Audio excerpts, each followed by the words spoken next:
You're listening to The Pilot's Portfolio, formerly called the Pilot Money Podcast. To learn more about the name change, join us in Season 2. And so you can use those losses, say, so again, $500,000 property, maybe you can generate $80,000 or $60,000 of depreciation deductions for you.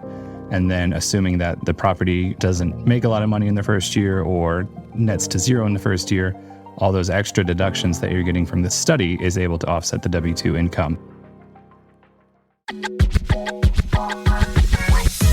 You're listening to the Pilot Money Podcast, the show dedicated to guiding professional pilots towards a future of financial success and stability. Fly along with your host, Timothy P. Pope, as he provides financial planning insights and answers to your burning questions and dives into real-life stories from fellow pilots who share their successes and cautionary tales.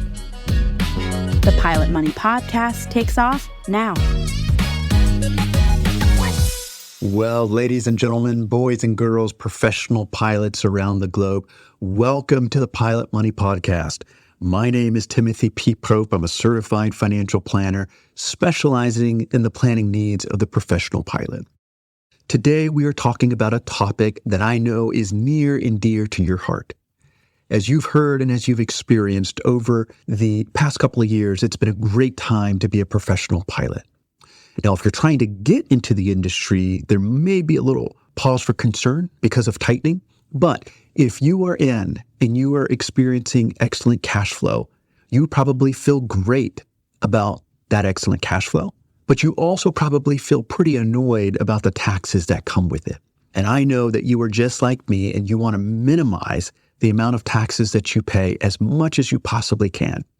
So in today's conversation, we're going to talk about one method of doing that, and it's through real estate. For those of you that are already investing in real estate, listen up. Let's make sure that you're not leaving anything on the table. And for those of you that are interested in investing in real estate, this will also be an excellent conversation. Now, I've had plenty of conversations over the past several years with clients about the timing of getting into real estate and also the potential tax opportunities that are available. So joining us today on the Pilot Money Podcast is Billy Withers, founder of ATS Tax Strategies. He specializes in tax planning and tax preparation for real estate investors. We discuss how real estate can help offset your W-2 income, and we also look at several ways that you, as a professional pilot, can participate in real estate investing. So, sit back, relax, and enjoy this conversation with Billy. Hey, Billy, thank you so much for joining us on the Pilot Money Podcast. Thank you so much for having me. I'm excited to get into what we're going to discuss today. Well, absolutely. Well, we are in the middle of tax season. It is on everybody's mind. So before we jump into the nitty gritty there, why don't you give the pilot at home a brief overview of your professional background, where you've been and what you're up to now? Yeah, so I am a tax accountant geared towards real estate investors, but I've helped a lot of pilots over the years because, it's easy for pilots to get into real estate in terms of, they make a lot of money, generally speaking, or have higher wages. And then they have some time on their hands in between flights. And so as a result, it's usually a pretty good marriage between real estate investing and the pilot profession. And so as a result, I've helped some pilots over the years. I started my career at a regional firm about 10, 11 years ago, helping, real estate investors and some other types of clients as well. And then just over the years, I've niched down into the real estate investing niche for helping people on the tax side of things, and started my own firm here about a year ago. And I've just been, again, helping real estate investors save on their taxes and get their numbers organized so that we can good results for our clients when it comes to tax time. Love it. So you've got broad experience when it comes to tax strategy, tax prep, and then you've niched down to focus in the real estate space. And then you brought up the fact, and that's why we have you on the show, is a lot of pilots either are real estate investors or they want to become real estate investors. Now, before we jump into the real estate, let's talk about the W-2 pilot that's listening. So we've got probably, about a month left of the April deadline for tax return. What should they be thinking about in terms of reducing their tax burden, or what should they have been thinking about to reduce their tax burden? Yeah. So I like to say that, once December 31st hits in a calendar year, there's only so much that you can do to affect your tax bill. If you have some side self-employment income, you can talk about potentially exploring an extra retirement account contribution or something like that, or just kind of getting your files organized. And that really goes for non-self-employed people as well. But the best thing that you can do is just make sure you get all your documents in so that you can avoid any kind of notices that come after April 15th. But what we specialize at Summit ATS is the proactive tax planning so that we can affect those numbers come year end. And then as a result, April 15th just becomes a formality. It's already over and done with. You're not thinking about it because you had all your planning in by December 31st. And that's really the key to, good tax planning and getting ahead of those tax bills. So let's say this again for the folks that missed it. There really is no fire drill coming up to April 15th because a lot of the tax planning work has already been done. And that is a drum that I beat year in and year out. So for those that are less familiar with tax planning and tax preparation, can you tell us what is tax planning? Yeah, so tax planning is basically, or at least the way we run it at our firm, is we start the engagement by discussing your goals, whether they're real estate investing related or not, and have a good idea of where you want to go in terms of building your wealth. And then from there, we lay out a plan to help you get there in the most tax efficient manner possible. So say, for example, if you like investing in real estate as a passive activity for you, you need to be aware of not only passive activity losses that you have at your disposal, and then from there, come up with a plan to utilize those to get some tax-free cash flow. Or say, if you want to become a real estate professional, we talk about entity structuring, and then from there, how to organize your data and information so that you get good tax results. And then from there, talk about, any other tax strategies that we can employ for you. So it's very individualized, but it's very forward-looking in order to do tax planning, and then understanding where all of your streams of revenue are coming in, and then understanding where you want to go, kind of marrying all that information together so that you can implement a tax-efficient plan.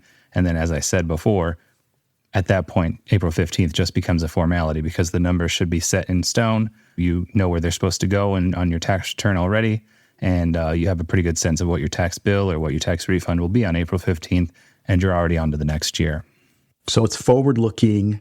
It's measuring twice, cutting once, completing your due diligence before the end of the tax year, as opposed to being reactive. Exactly. With the tax planning that you guys do at Summit ATS, I'd love to hear, can you talk to us about the work that you're doing and who you work with and so on? Definitely. So I work with a variety of people from all different kind of industries, but what marries them together is that they like real estate as a vehicle for growing their wealth. So like I said, whether that's the passive investor who just wants somebody who understands real estate investing in their back pocket to, help them implement things like deferring taxes on investments that they're a limited investor in, or people who are actively pursuing real estate as a side hustle or actively managing rentals, things like that. We like to look at real estate professional status or materially participating in a short-term rental. All those different kinds of varieties of investing in real estate, it really takes an expert to kind of help understand the ins and outs of what you're trying to do. And again, kind of once you get those goals out on the table with us, we like to help you implement whatever you have going on in the most tax efficient manner. One of those things that you said, hey, materially participating in a short-term rental. So our clients, some of them get into real estate by accident. Some of them, they're more intentional. And the point I want to drive home is that it's a great time to be a professional pilot right now. Typically higher W-2 income. There's a lot of money to be made. So how can materially participating in a short-term activity help with offsetting that W-2 income? Yeah. So, and whether or not you get into real estate by accident or as a vehicle to offset the higher wages that you're earning as a pilot, I think in both cases, it's fairly simple to switch over to short-term rental investing if that's something that's attractive to you. So in the most basic terms, a short-term rental is like having a vacation home. But if you run your vacation home in a certain way, there's a lot of tax advantages to be gleaned. And if you self-manage that vacation rental, which may or may not be as difficult as it sounds, you can leverage the tax code to really get a lot of good results and shield that high wage income from taxes using depreciation, using the fact that to get a short-term rental, on the market, it has to be furnished, and utilizing those basic concepts in order to affect your tax bill. So that's one proactive planning technique. We like to see if that makes sense for people to explore, because if they can get a short-term rental on the market and be moderately successful at it, it's not only a good investment, but it's also extremely tax efficient, because when you self-manage, you can unlock the power of the tax code to offset your W-2 income, and you don't have to be a real estate professional. That's a completely separate topic. 2 follow-up questions. Is there an income limit there that they would run into to offset the W-2 income? Number one. And then number two, doesn't really have to be like a vacation property. It could be like a crash pad, right? Where you have a property where pilots have to commute in, they spend a night or two, and then they're flying out just because it's closer to their base. But, they don't have a long-term rental agreement with you. Yeah, exactly. And I think the best way to illustrate might be an example. So say, for example, to answer your first question, you can have any amount of W-2 income. There's no limit in that respect. In its most basic example, if you could buy a $500,000 property, you can employ what's called a cost segregation study, which is kind of a technical way of breaking out all of the assets that you purchase. Because when you purchase a house, you're not just buying a house. You are buying some appliances, you are buying some flooring. A cost segregation study assigns values to all those items that you're purchasing. And then all those items have different depreciable class lives in the eyes of the IRS. And so even though you have to depreciate a building over a long period of time, you can depreciate flooring or appliances or furniture over a shorter amount of time. And so you can leverage that differences in that depreciation to generate losses. And so you can use those losses, say, so again, $500,000 property, maybe you can generate $80,000 or $60,000 of depreciation deductions for you. And then assuming that the property doesn't make a lot of money in the first year or nets to zero in the first year, all those extra deductions that you're getting from this study is able to offset the W-2 income. So a $500,000 property, maybe $60,000 of losses you can put on your tax return, bringing your income down by that amount, and then bringing your tax bill down by whatever your effective tax rate is. Right. So that's available if you're materially participating in a short-term rental and there's no income limit on the W-2 side. So I think the pilot can quickly see how that could be very advantageous right now when it's a great time to be a professional pilot, and these kind of strategies can help. Another question that I have for you is, we've worked with clients who have timberland that they harvest the timber on periodically. Somebody reached out to me a couple weeks ago inquiring about a pecan farm that they have. And then obviously there's the more typical things that we think about, single family homes or syndications or other types of real estate deals. So to package that in a nice bow is, do you guys specialize in a specific real estate type, or do you take it away? Yeah, so I like to help as many people as possible. And I've, in my career, over a decade of doing this, I've seen a lot of different things. Not only have I specialized in real estate, but like I said, kind of what ties it all together is people who have an interest in investing in real estate, but they have a lot of other things going on. We could definitely help everyone where you need good tax planning. Like I said, getting ahead of those December 31st numbers and really understanding what your goals are, where you're at today and where you want to go. With that said, obviously commercial property and commercial real estate and single family residential type real estate is mostly where we play, but I've helped a little bit of everyone. And my background is I went to graduate school for taxation. So tax research and navigating tax laws were a little bit more of an emphasis than some other accountants out there who study debits and credits, part of their post-secondary education. So it's definitely something that I enjoy and have been able to apply throughout my whole career, and getting a little bit of different perspective on getting, very deep into those nuances versus just broadly applying general tax information. So it sounds like you guys help a lot of people across the board, regardless of the type of real estate structure that they may be investing in. Exactly. That's fair to say. The other thing is the folks who are currently real estate investors in their own right, either intentionally or by accident. But then you mentioned that you guys help folks with an interest in becoming a real estate. So, sometimes our clients will say, hey, Tim, part of our long-term goal is to diversify out of the stock and bond market and get into the real estate market. And there's many, many ways that they could go.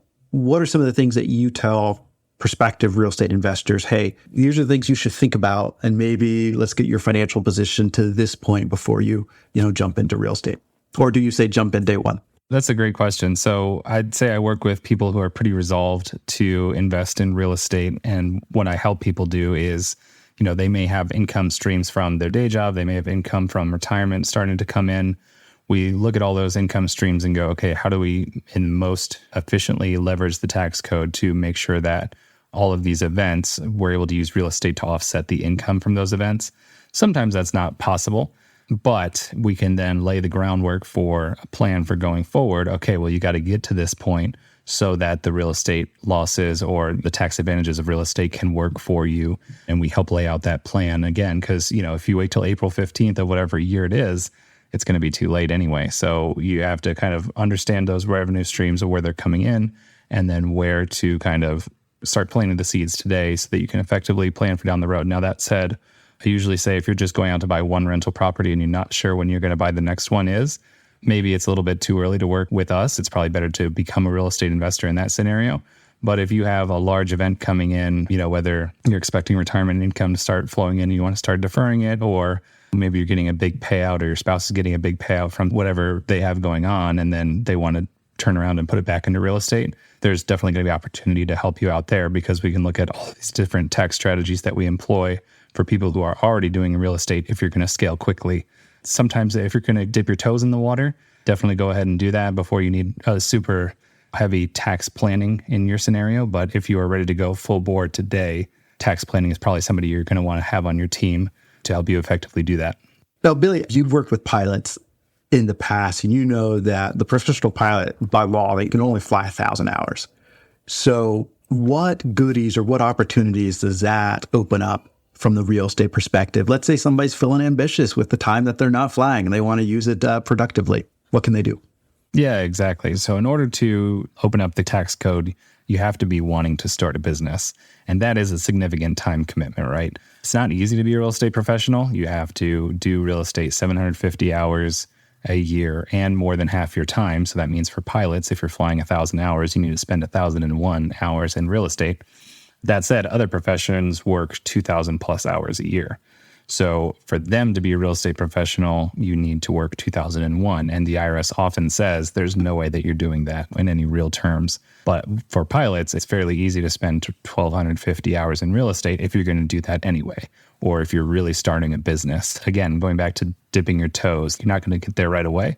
But if you actually want to start a real estate business, spending about 1,000 hours a year is attainable. And we've helped clients do that in the past. And then also, like I said, using the short-term rental loophole, that's another goodie for pilots because not only do they have travel benefits at their disposal as pilots, but they can also spend the time that they're not flying because of that 1,000-hour threshold, materially participating in the self-management of their short-term rental. I also wanted to add that in order to use the short-term rental loophole, the average length of stay of people who stay at your rental must be there less than 7 days.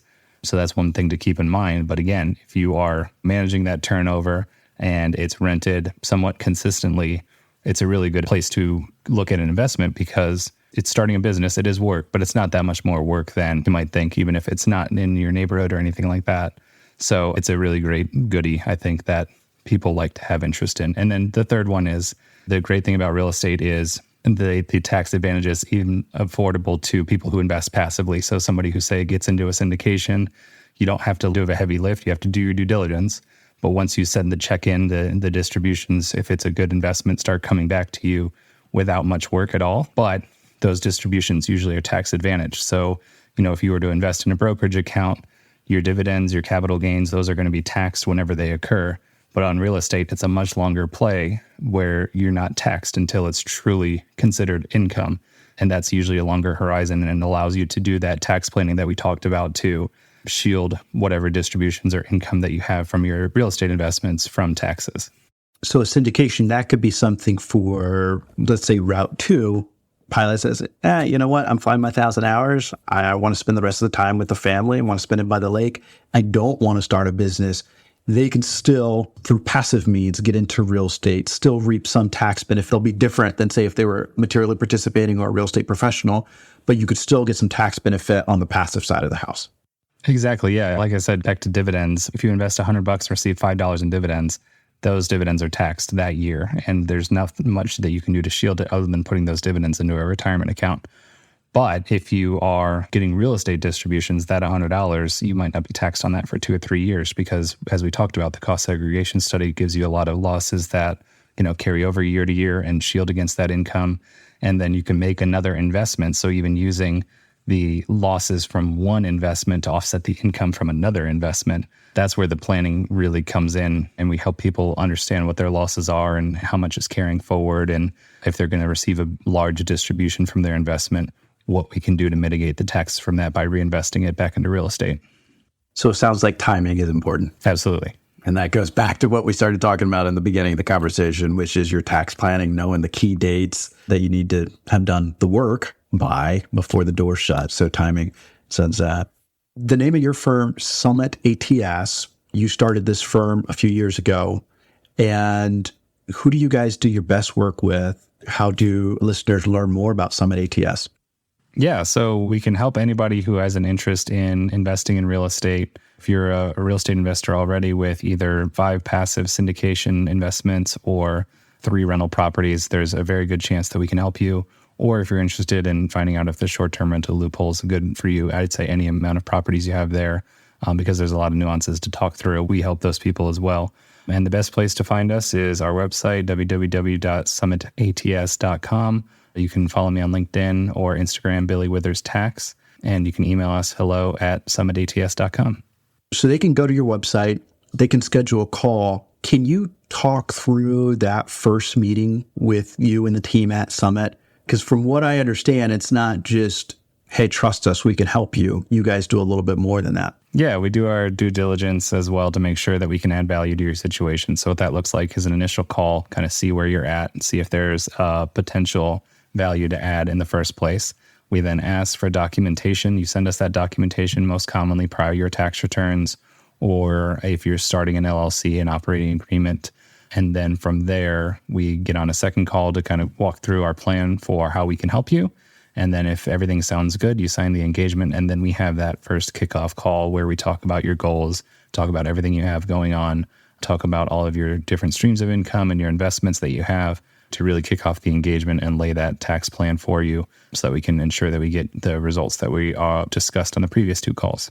As part of our tax strategy plan, we make sure that you have a team in place, whether it's DIY or you're employing a professional. So what I always tell people is, I would say most times they're not working with a financial planner, or if they are, it's a very generalist, Northwestern Mutual, whatever. And so we talk about, okay, well, you need a financial planner for these types of things, and they need to have a seat at the table, and they need to be on board with the real estate investing side of things. And those people are somewhat hard to come by. I do talk to some every now and again, such as yourself. But mostly it's, we have somebody, but don't really use them, or it's our brother's friend, or it's our brother himself. So we always check that they have a financial planner, an attorney, a property manager, an accountant, like bookkeeper, and then a tax strategist. So sometimes all those people are me, sometimes not, obviously not an attorney or financial planner, but we go through all that. Perfect. So thanks for that background. So guys, we've got April 15th coming up here in about a month's time. We got the rest of the year for you to really engage in your tax planning to figure out, how you're going to use real estate, in this case, to offset that W-2 income. We got Billy Withers from Summit ATS. Thanks for joining the Pilot Money Podcast. It's my pleasure. Thanks for the time. Well, and that brings us to the analysis section. So here's point number 1. April 15th should be a formality, right? There is no fire drill between January and April. Tax planning happens throughout the year so that you can arrive to tax season with your eyes wide open without the stress of trying to figure out how to lower your tax bill. Ideally, you're working with your advisors to beat back that tax bill before the end of the previous year. So that's point number 1. Point number 2, and this is something to pay attention to, material participation in short-term rentals as a business may help offset your W-2 income. Now, one of the frustrating parts about having a high W-2 income is that it's pretty hard to offset and lower that income or that tax bill by itself.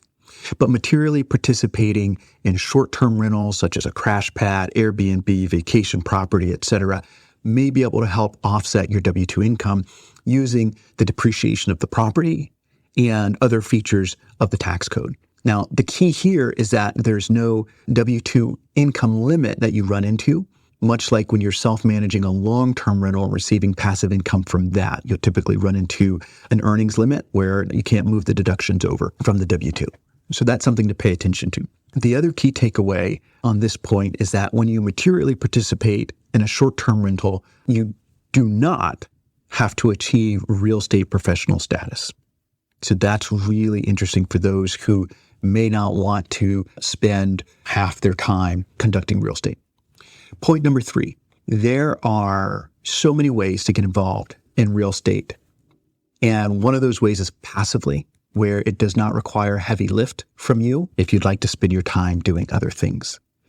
And there are ways to generate passive income through real estate and have a portion of that income be tax advantaged, meaning either it's offset by a paper loss that was generated by your original investment, or at the end of the investment, when you move your gains to the next real estate investment, then that second investment generates losses to offset the gains that you just made. So it's kind of like kicking the can down the road. But keep in mind, though, that passive income typically will not offset your W-2 income above a certain threshold, which is the point that we just discussed in point number 2. So there's opportunity to participate as a real estate investor in some way that you're comfortable with, whether that's short-term rental activity, perhaps it's investing and receiving passive income, or maybe you want to obtain the real estate professional status. So as a professional pilot who's interested in real estate, I think that there's at least one avenue that you can take that would suit your lifestyle. So all of this being said, I want to remind you, we're going to crawl before we walk. We're going to walk before we run, meaning I always advise folks that before you add another layer of complexity to your financial position, let's make sure that you're mastering the basics of what you currently have. Do you have a financial plan in place? Do you have a sufficient emergency fund? Are you able to withstand a downturn in the industry? Are you maximizing whatever tax advantage investments that you have access to now? You know, if something were to happen to you, is your family aware of how they would replace your income and how your assets would be transferred to your survivors? What kind of consumer debts are you working to get rid of? Are you currently cash flow positive, and what kind of margins do you have at the end of each month? So these are all the questions you want to ask yourself before adding another layer of financial complexity. Now, none of the strategies that we've discussed today are get-rich-quick schemes. And in fact, none of these strategies that we discuss on this show ever are get-rich-quick or a silver bullet. But what I found, though, is that folks who master the basics and who thoughtfully add their next investment usually go in more prepared and are more satisfied with the results. Thank you for joining this episode of Pilot's Portfolio. If you found this information helpful, spread the word and share it with a pilot buddy. Or if you have questions and there's something that you would like to hear discussed on the show, send us an email. You can find the address in the show notes. For those of you who are ready to learn how we help professional pilots with their financial planning needs, schedule an appointment. Until next time, keep the shiny side up, and we'll see you on the next episode. Pilot's Portfolio is hosted by Timothy P. Pope. Timothy P. Pope is principal owner of 360 Aviation Advisors. 360 Aviation Advisors is a registered investment advisory firm regulated by the state of North Carolina in accordance and compliance to the securities laws and regulations.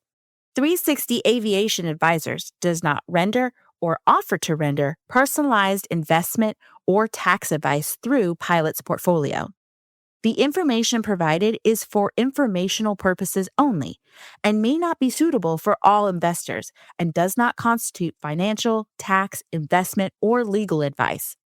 All investments involve a degree of risk, including the risk of loss.